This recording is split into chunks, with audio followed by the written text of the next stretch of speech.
Ukrayna ordusu Rusiyanın Volqaqrad şəhərində yerləşən Lukoil Volqaqrad Nefteperirobotka neft emal zavoduna zərbə endirib.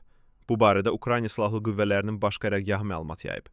Məlumata görə zərbə nəticəsində obyektə birbaşa dəymə qeydə alınıb və müəssisənin ərazisində yanğın baş verib. Bildirilib ki, Lukoil Volqaqrad Nefteperirobotka Rusiyanın ən iri neft emal müəssisələrindən biridir. Zavodun illik emal gücü təxminən 15 milyon ton neft təşkil edir. Müəssisədə avtomobil benzini, dizel və aviasiya yanacağı istehsal olunur. Həmçinin Rusiya Silahlı Qüvvələrinin yanacaq təminatında iştirak edir. Ukrayna Baş Qərargahı əlavə edib ki, eyni gecə işğal altında olan Luqansk vilayətinin Holubovka yaşayış məntəqəsi yaxınlığında Rusiyaya məxsus Pole-21 radioelektron mübarizə kompleksi, Krımın Naumka rayonunda sursat anbarı, həmçinin Donetsk vilayətinin işğal altındakı Baxmut istiqamətində yerləşən komanda idarəetmə məntəqəsi də vurulub.